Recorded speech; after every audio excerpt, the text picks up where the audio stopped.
Hello, buddy. Welcome back to Tin Man's Core Channel. I'm your host, Jeffrey Tin Man Taylor. Today I'm reacting my third and final Midnight Tales video for you guys. And this was titled 6 Most Disturbing True June Horror Stories. Now, by the time of me recording this, it's already late August and June was like 2 months ago. But I figured I'd go ahead and react to this one and knock it off my list of Midnight Tales reactions for you. So without further ado, I'm going to turn these lights off, move the camera back up here, and let's get this reaction running back, shall we? Okay, here we go.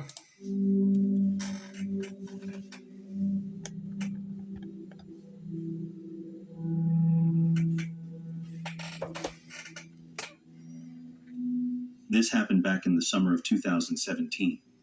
I had just gotten laid off from my first decent job out of college, writing for this local firm out in the suburbs, which sucked, but I was trying to make the most of it.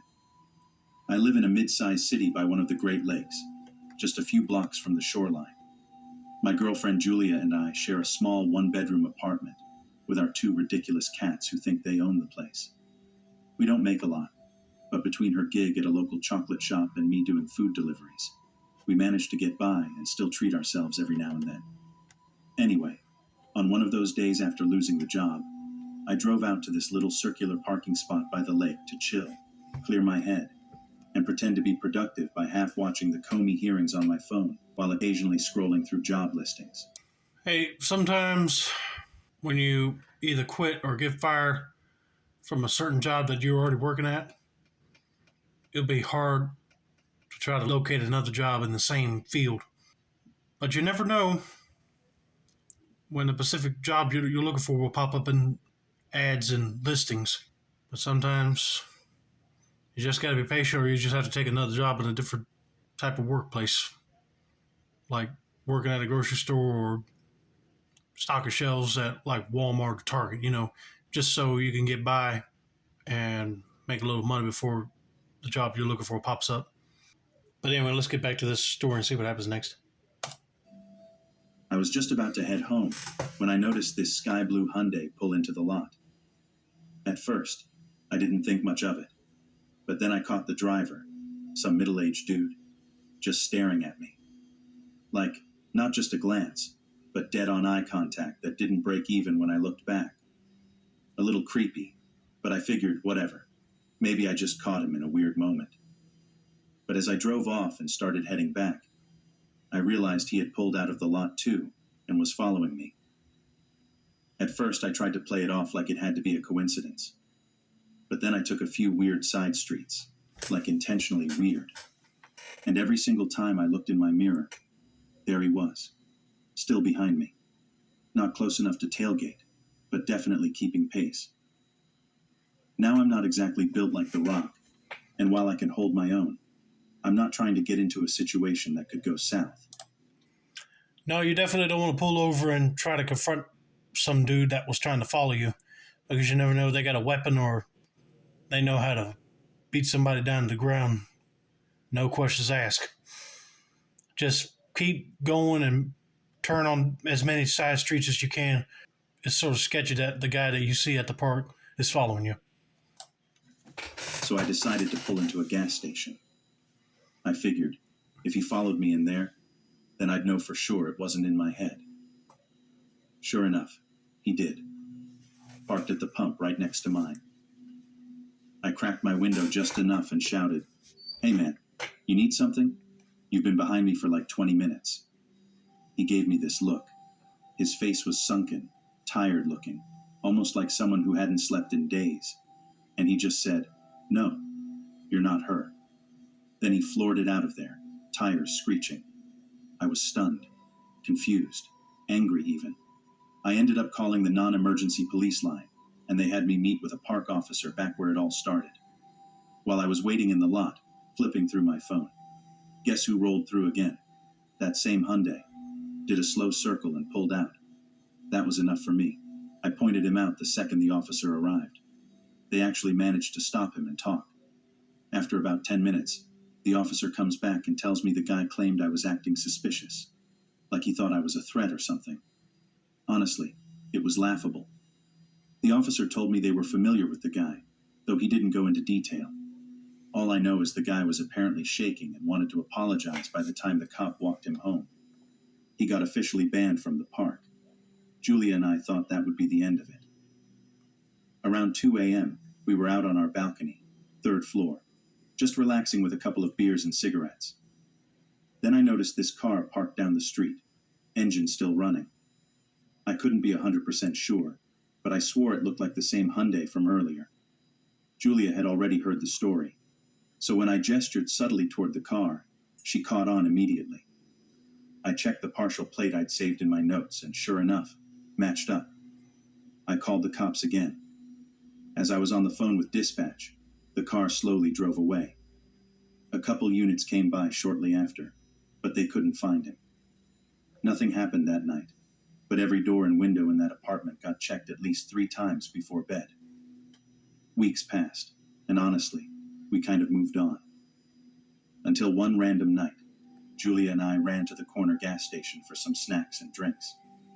I stayed inside while she waited in the car. When I came back out, there he was again, parked just a few feet away. That same damn Hyundai. And this time, he was staring straight at her. I locked eyes with him, just to make it clear I saw him. He didn't flinch, just stared. I got in the car and told Julia what was up. We drove off, taking random turns, trying to see if he was tailing us.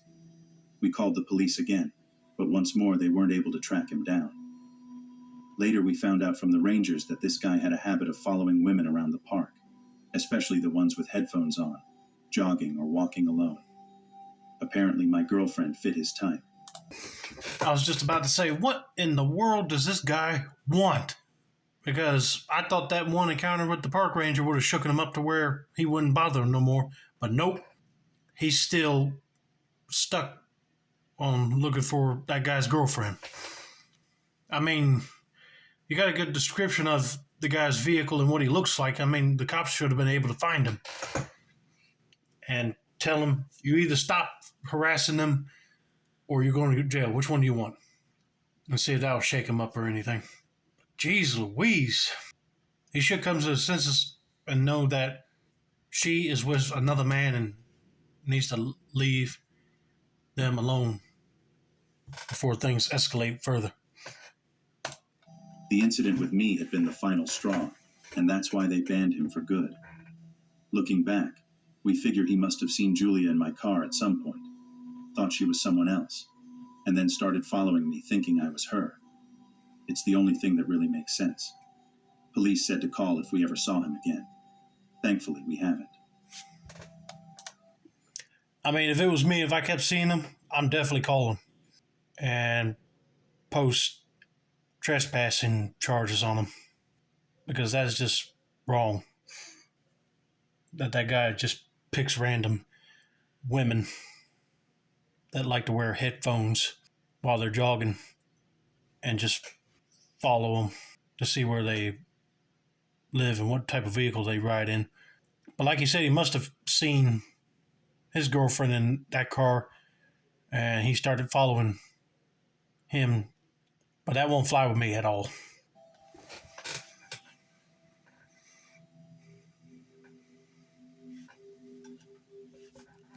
So this happened back in 2008 when I was doing night classes at CALC in Toronto. It's right around Broadview and Danforth. One day I showed up to class way too early, like almost 40 minutes before it started, so I figured I'd wander off and chill for a bit. I had this little joint in my jacket, so I thought, why not kill time and unwind? There's this bridge behind the school that goes over the highway, and if you cross it, it leads to this trail heading toward Riverdale Park. Hey man, if I was taking classes at a university and I got there a little early, I will see if they'll let me chill in the library just to pass time, but I'm not going to be smoking a joint, because then security saw you doing that, they'll have you detained and take it to the dean's office and probably give you detention or whatever charge they'll give you for carrying weed on the premises. So this person needs to be careful, not showing out in the open, you know. Park's kind of famous, especially if you're from Toronto. Tons of music videos shoot skyline scenes there. Anyway, I took one of the side paths off the main trail and found a nice little hidden spot to spark up. I had just lit the joint and was taking a few hits when I noticed this older Asian guy, probably late 50s or early 60s, coming down the same trail toward me. He had this little grocery bag in his hand and gave me a friendly nod. I smiled back because, at the time, I was one of those be nice to everyone types, especially if they seemed chill. But as soon as he got close, something about him just gave me weird vibes. So I decided to walk off and find a new spot to finish my smoke. At first I thought it was nothing, but after a few turns down random trails, I realized this guy was still behind me. I even looped around in a literal circle at one point, thinking he'd peel off or that maybe I was just being paranoid. Nope. He kept right on my heels, and I started noticing him messing around with whatever he had in that grocery bag. It wasn't subtle. He kept fiddling with it like he was trying to keep something hidden but ready. At this point, I wasn't high. I was on edge. I made my way back to the main trail since there were other people around. It was summer, early evening, still light out, and this guy was still trailing me. First of all, finding a park bench to sit on to smoke a joint, that would be fine and dandy if there's no families around in the area, and you wouldn't have to be worried about getting caught by campus police if you do it over there. But if you have some guy that's just following you and acting all sketchy, and they keep shuffling around a bag that they're carrying, I bet you they probably got some sort of weapon in there, and they're planning on coming close to you and planning on either robbing you or kidnapping you. One, I could tell you this much: he needs to get back to university quick, because if he gets followed, campus police can escort him off the premises if need be. He eventually started acting like he was just admiring flowers or something random, so I took that as my chance to dip and finish my joint farther into the park. Even then, I couldn't shake the feeling that I was being watched. It didn't make sense, though. I was 18, built, covered in tattoos, boots, full punk getup. If he was some kind of creep, why would he follow me when there were women walking alone with headphones in? It crossed my mind that maybe he was a cop, or just a weird dude with a strange reason for tailing me. Once I was done, I started heading back towards school, and he starts following me again. I sped up a bit, and so did he. I slowed down. Same thing. At one point, I stopped to tighten my combat boots, just in case I had to throw hands or run, and he straight up stopped too. By the time we reached the little pedestrian bridge again, I noticed a couple of joggers taking a break. I quickly walked up to them and quietly explained the situation like, "Hey, can you pretend to know me?" They caught on right away and played along, and the guy finally ducked into the trees. I kept walking, figuring that was it. Crisis averted. I got about 75 to 100 meters down the path behind the school, and the guy was nowhere in sight. I looked back a few times just to be sure, then finally popped in my earbuds and tried to chill with some music. But barely 30 seconds in, my girlfriend called and the music cut off, and that's when I heard quick footsteps behind me. I spun around and the guy was literally just 5 feet away from me.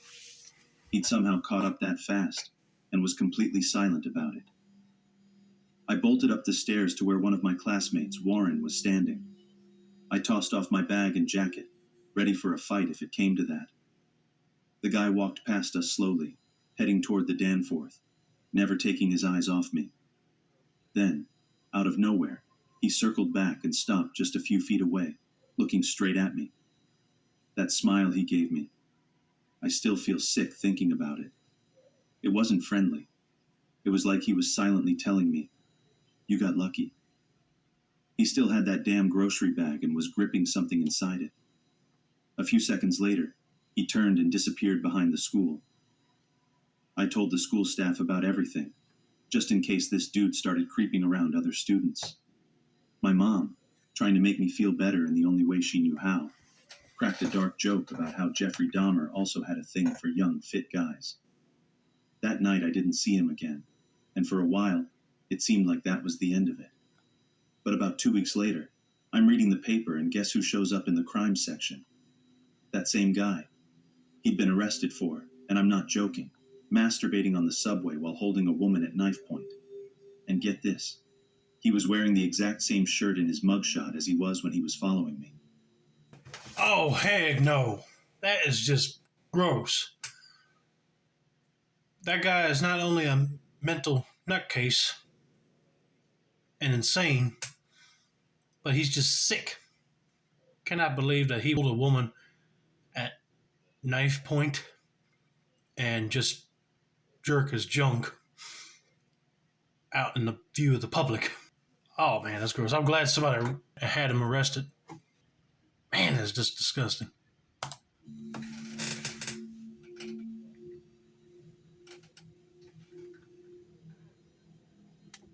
I've always had this weird fear, like an actual phobia, about being watched. There's a name for it. A few, actually. Scopophobia, ophthalmophobia, whatever. Basically, I get super uneasy whenever I look at a door that's slightly cracked open, a dark window at night, or even just a weird corner in the room. Yeah, some people got that fear.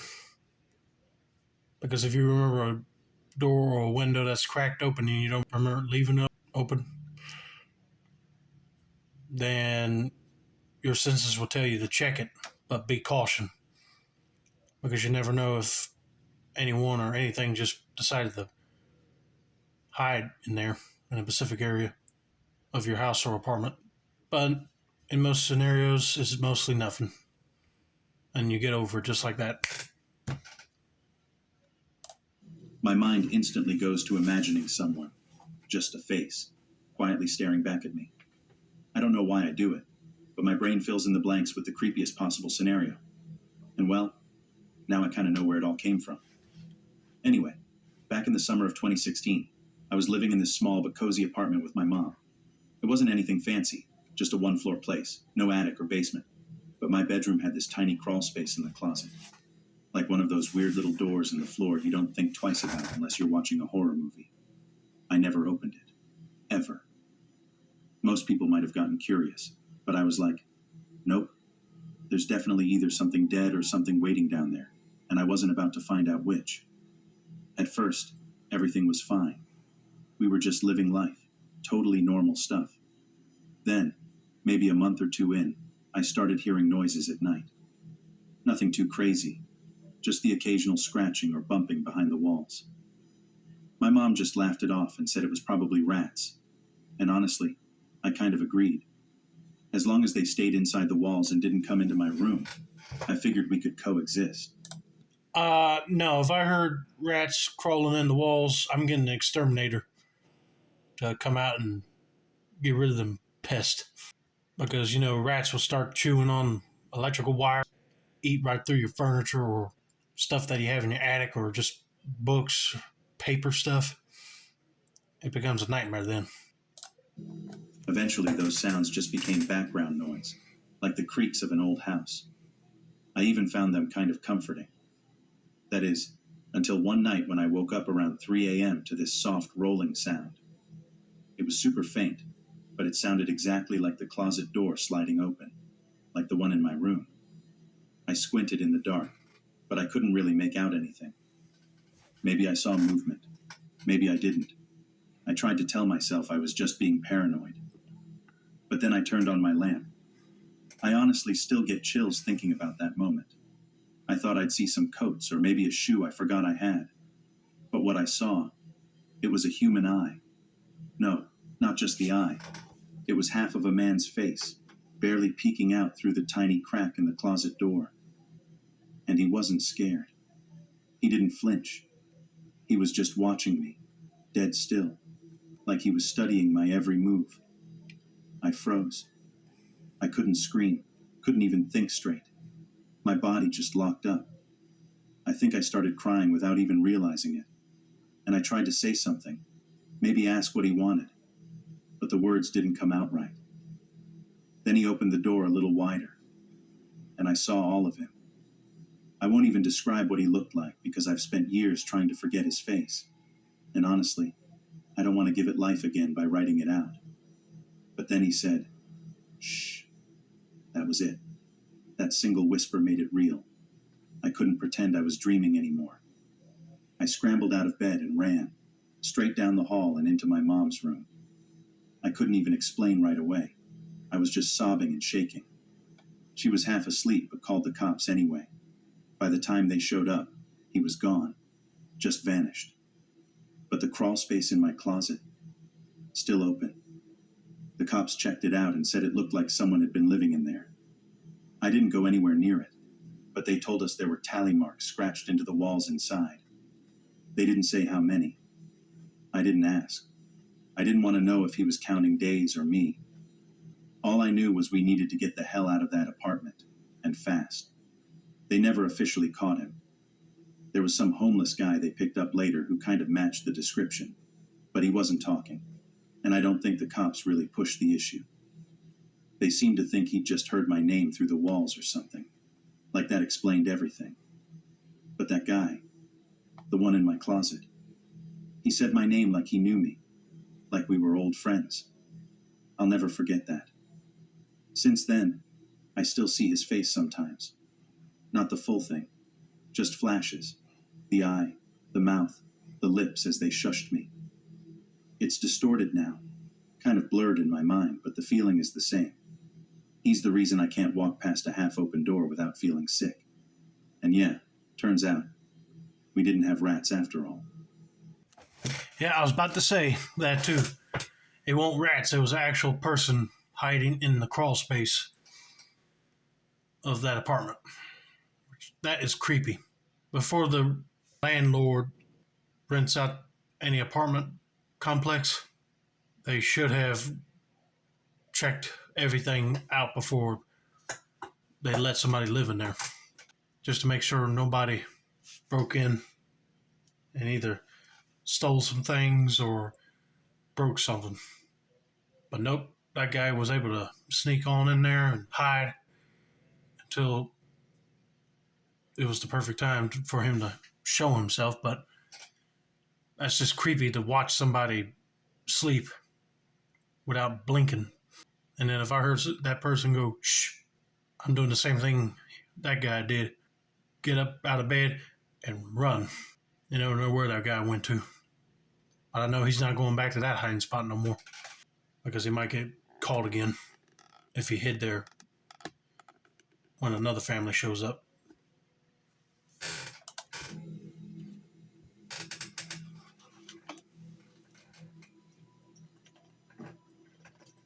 Last year I had this gig at an amusement park. Not technically with the park itself, but through this artsy vendor company that had a little dress-up photo booth spot inside. I was 18 at the time, and one of the older people on the team. Most of my co-workers were still juggling high school. My job was to help guests dress up in old-time costumes and take those cheesy, vintage-style photos. It was actually one of the most fun jobs I'd had in a while.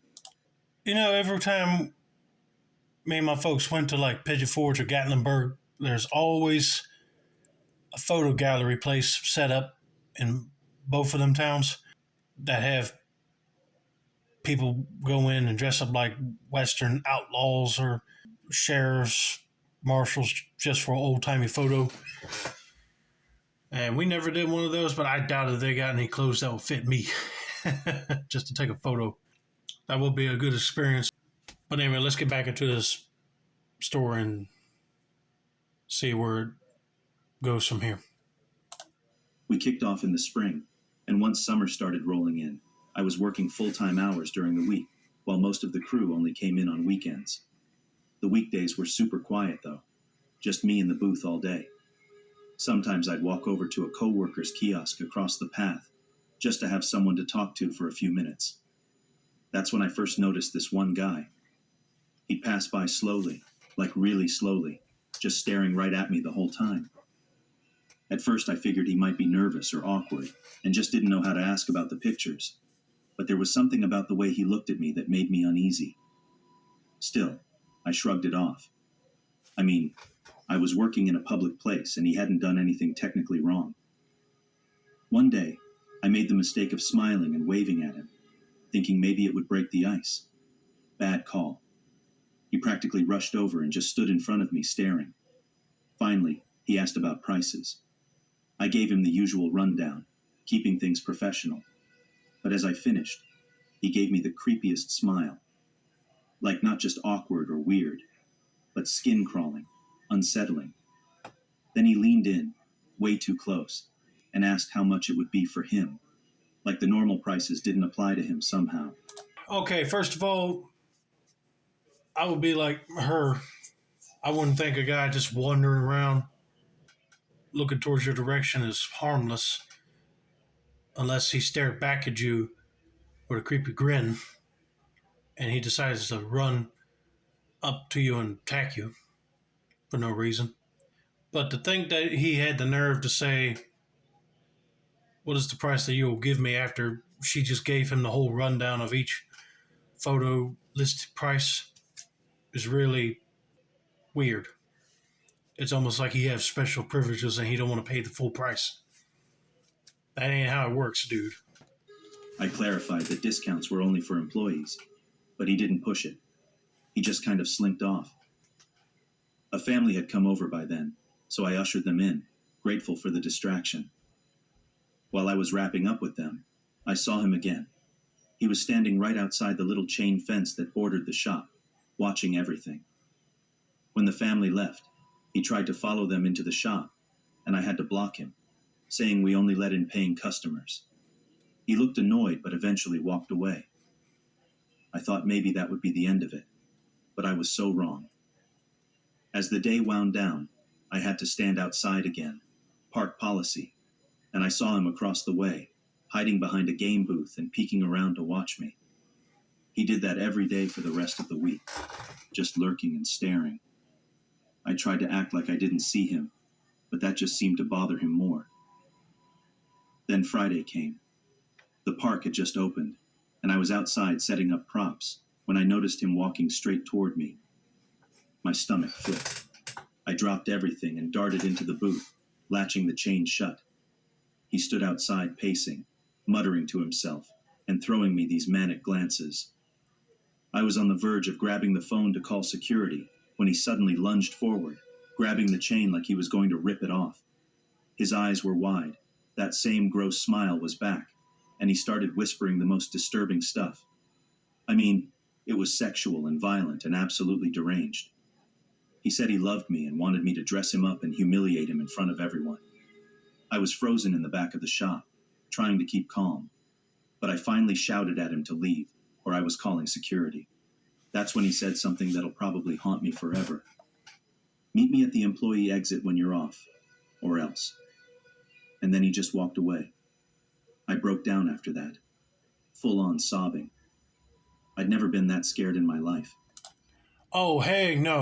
Seems like this guy is mentally disturbed and he don't take no for an answer. And if he says meet him at the employee exit or else, I would consider that a threat because he might end up beating the crap out of her with nobody around. At that point, I'll be calling security to walk me over to the employee's exit to my car and make sure that guy don't jump out of nowhere into a attack. And if he does, security would tackle him down to the ground and get him out of there. But that is really disturbing to hear. When I told my manager later, he looked horrified that I hadn't spoken up sooner. He had security escort me out the back that night, and the next morning, I met with the security team and described the guy. Not even 5 minutes after I got back to my booth with 2 co-workers, the creep showed up again. His face was angry this time, like really pissed. I ducked into the back and finally told my co-workers what was going on.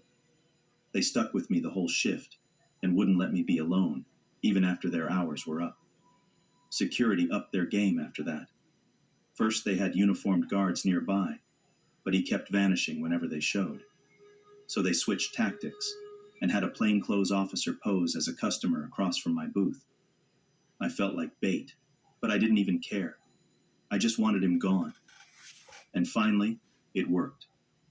He showed up again and they arrested him on the spot as he walked toward me. I couldn't even hold it together. I just started crying while the officer tried to comfort me. Turns out they banned him from every Six Flags in the country and revoked his membership. But since he hadn't actually physically attacked me, they had to let him go. That night, I saw him walking along the road as I drove home, and I hit the gas so fast I probably broke a few laws. I was terrified he'd follow me. A few weeks later, a friend in security told me he'd been arrested in a nearby town for public indecency and some other charges. I looked up the records, and yep, it was him. I know this probably doesn't sound as dramatic as some horror stories out there, but that week felt like something out of a nightmare. I honestly never thought anything like this would happen to me. So yeah, if there's anything I learned, it's to never ignore your gut. Always tell someone when something feels off, and pay attention to who's hanging around, even in public places. Hey, I'm proud of you for stepping forward and telling your boss about it.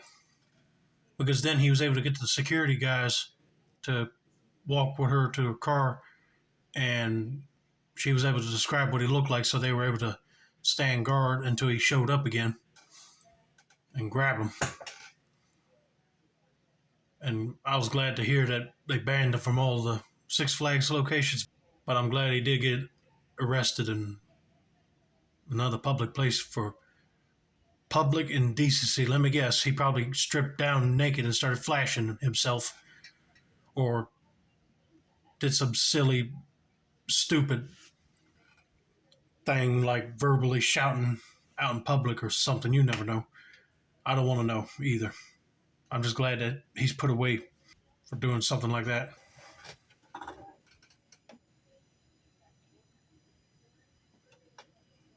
Alright, so this weird and creepy story happened back when I was about 12 or 13, sometime around the early 2000s.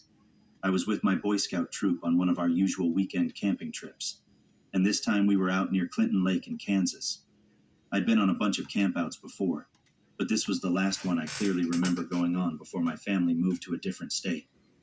We rolled in on a rainy Friday evening, the kind of cold drizzle that makes setting up tents a nightmare. But the next day turned out beautiful. Clear skies, sunny, perfect hiking weather. Right before we left for our day hike that morning, this beat-up old van pulled into a site nearby. It looked like something out of a 70s road trip movie. A bunch of guys spilled out, totally embracing the hippie lifestyle. Tie-dye shirts, long hair, bongos, and the smell of something definitely not a campfire. A few of us asked if a skunk was around, but the adults just chuckled, and one of them, I think, went over to tell them to chill with the drugs around a bunch of middle schoolers. We went on our hike and came back a few hours later to find them still there, completely out of it. They were trying to play music, but it sounded like garbage, like they were too high to even strum properly. But then, things got really strange as the sun started going down. The hippie get-ups disappeared, and suddenly they looked like they'd walked out of a Marilyn Manson concert. Trench coats, pale makeup, black everything. And instead of their lazy jam sessions, there was loud grunge metal blaring from what I guess was a speaker hidden somewhere in their camp. That night after dinner, we decided to play capture the flag in this open area not too far from their site. Okay, I'll be a little concerned about that, because if they're just acting like old hippies during the day, and then at nighttime they put on all the Marilyn Manson looking makeup and trench coats and play heavy metal music, then something ain't right. They're not even probably there to even enjoy camping themselves. I mean, I don't know. I'm just guessing at the moment, but a lot of red flags will be going up for me right now. But let's just see what happens next, shall we? We were careful not to shine flashlights so we could sneak around better, but that also gave us a better view of their site from a new angle. By now, the music had shifted again, this time to something straight up unnerving. I'm talking eerie, dramatic opera music echoing through the woods. I got curious and crept closer to their site. Not too close, but just enough to get a better look. Their campfire had become this massive, out-of-control blaze, way bigger than any fire regulations would allow. And then I saw it. On a tree nearby, something was hanging from a branch. At first I thought I was just seeing things. Maybe they hung up some weird prop or were still tripping. So I shrugged it off and went back to the game. We only played for a short while before heading to our tents. That's when things took a serious turn. Sometime in the middle of the night, our troop leaders woke all of us up and told us to quietly pack our things and take down our tents immediately. No questions, no delays. Everyone was confused, but you could tell from their tone that this wasn't a drill. We quickly got everything loaded onto the bus, while noticing that the giant bonfire was still raging over at the Goth camp. But the music had stopped. Instead, we could hear voices, not like casual chatting, but low, weird murmurs, almost like chanting or something. I couldn't make out any words, but it put all of us on edge. Once we were on the bus, the leaders didn't say a word. They just looked tense. The scouts all moved to the back of the bus, whispering among ourselves. One of the guys from the other Capture the Flag team pulled me aside and said he'd also gone to check out that campsite earlier, and what he saw matched what I'd seen. But he got even closer. And what he saw, I still don't like thinking about it. Hanging from the tree was what looked like a dead dog with its head cut off. And next to it, 2 human legs, severed at the thigh. He swore they were real. After that, I understood why the adults rushed us out of there like that. We never found out exactly what happened that night. None of the leaders ever followed up with us, and I've never seen anything about it in the news. But I've never forgotten that trip, and I haven't camped near Clinton Lake since. Thank God the camp leaders got all them kids packed up and got out of there, because if they saw a hanging dog's body with no head and 2 legs that were cut at the thigh, I wouldn't be asking questions either. Just pack your stuff and get out quick before they decide to come into your camp and start butchering up everybody. But man, I knew something was funny and suspicious about this other group, because if they keep changing their attire and start playing different types of music, they must have been part of some sort of cult and they were doing some sort of ritual stuff. But that is really disturbing. I'm glad none of the kids saw that. I know something like that will give me nightmares for a while, and then I'll just forget about it. But I definitely do not want to camp at that spot that they were talking about, because you never know, those people might come back to that area and do that stuff all over again.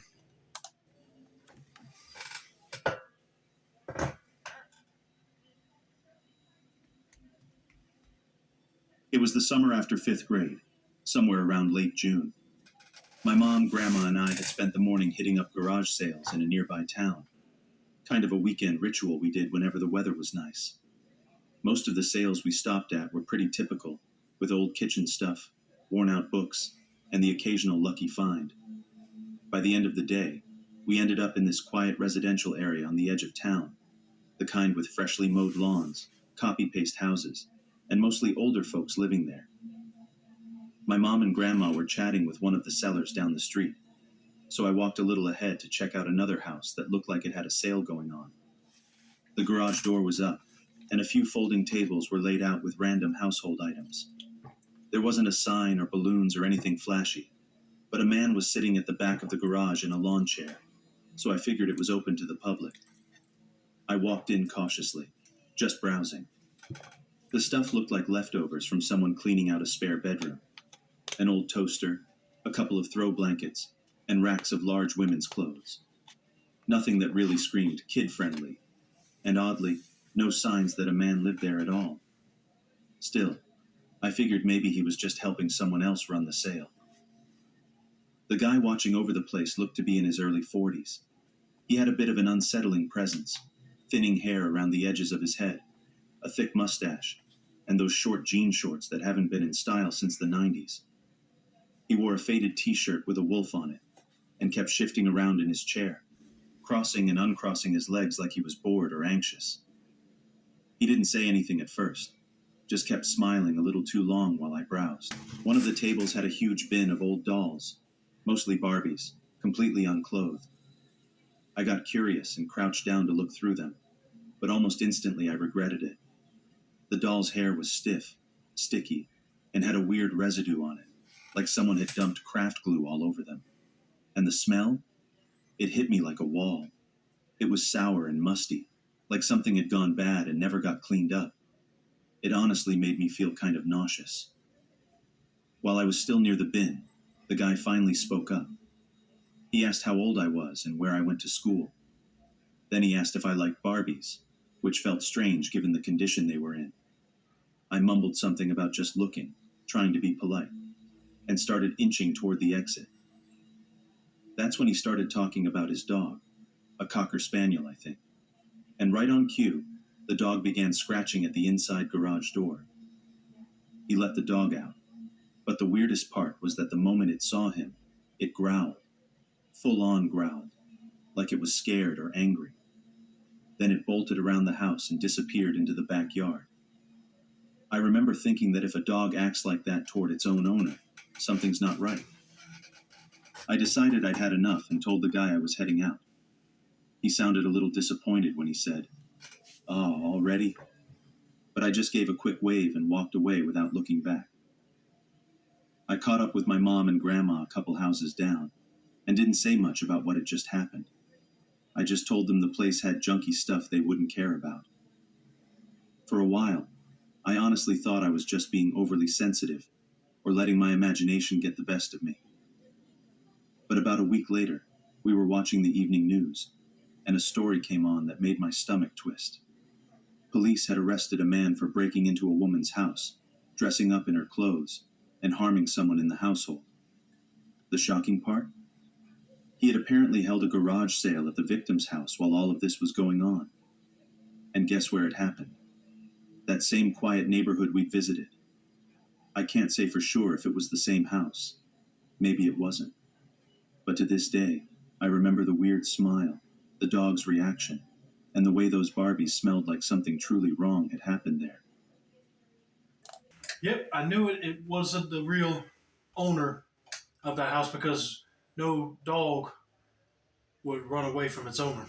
Cannot believe that guy was even sick enough to even run a garage sale out of that person's home. Because then somebody in the neighborhood would be like, "Hey, who are you? You're not the person that lives in this house." But man, that would be disturbing to find out in the news. I'm just glad that this person did not get grabbed by this other guy and tossed in the house and be harmed the same way he did the homeowner. That wouldn't be a pretty sight at all. But anyway, I hope you guys enjoyed this video. Don't forget to like, subscribe, turn on post notifications for more Midnight Tales reactions like this. This has been another successful installment of the Tin Man's Court channel. I'm your host, Jeffrey Tin Man Taylor.